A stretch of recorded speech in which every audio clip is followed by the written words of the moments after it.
जालन्याच्या अंबड तालुक्यात गोंदी येथे गोदावरी नदी पात्रात अवैध वाळू उपशावर कारवाई करण्यासाठी गेलेल्या तहसीलदारांसह महसूल पथकाला वाळू माफियांकडून मारहाण केल्याचा प्रकार समोर आलाय।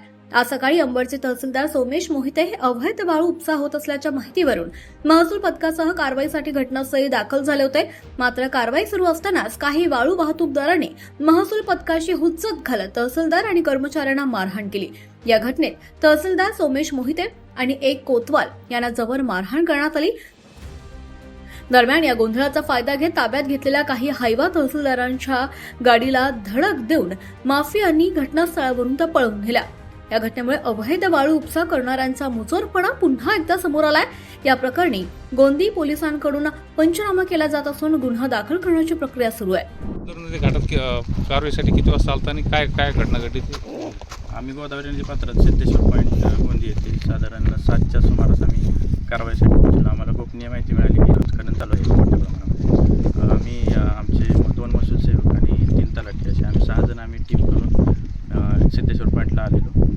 7च्या सुमारास आम्ही इथं पोहोचलो। त्याच्यानंतर जेव्हा आम्ही नदी पात्रात आलो तेव्हा आम्हाला असं निदर्शनास आलं की इथं जवळपास 10-11 हायवा 2-3 लोडर जेव्हा ते रेतीने भरलेले होते लोडरच्या सहाय्याने ते हायवा जे आहेत ते भरायचे चालू होते आणि आम्हाला पाहिल्यानंतर त्यांनी आमच्यावरती हल्ला केला। आम्ही क्रुझर जी आहे ती आडवी लावली होती आमची गाडी, आम्ही खाजगी गाडीने आलेलो।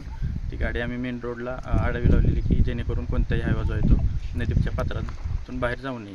परंतु त्यांनी आणि त्यांचे जे मालक होते ते आले, त्यांनी हायवा जो आहे ते चालकांना प्रोत्साहन देऊन तिथून आमचे जे सहकारी आहेत त्यांच्या अंगावरती घालून गाडीला धडक देऊन ते पळवून नेण्याचे प्रयत्न केले आणि जवळपास वेगवेगळ्या मार्गाने ते 5 हायवा त्यांनी पळवून नेले आणि 2-3 लोडर ते पळवून घेऊन गेले।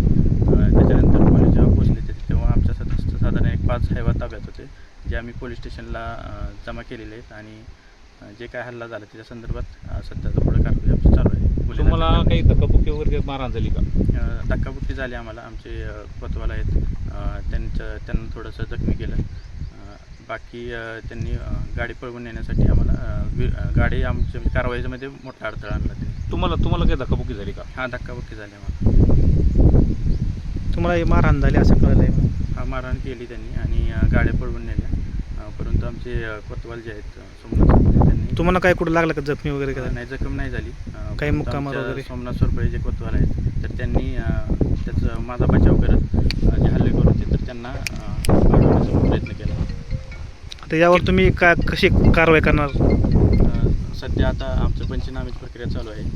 त्याच्यानंतर जे काही जे पळून गेलेले हायवा असतील आणि जे पकडलेले हायवा आहेत ते लोडर आहेत तर त्यांच्या मालकांचे वगैरे शोध घेऊन त्याचप्रमाणे इथे जे आमच्याकडे व्हिडिओ उपलब्ध आहेत तर त्याच्या अनुषंगाने आम्ही सर्व तपास करून जे कोण मालक आहेत त्या सर्वांना शोधून आम्ही त्याच्यावरती गुन्हे दाखल करतो। हल्ला करणारे किती जण होते?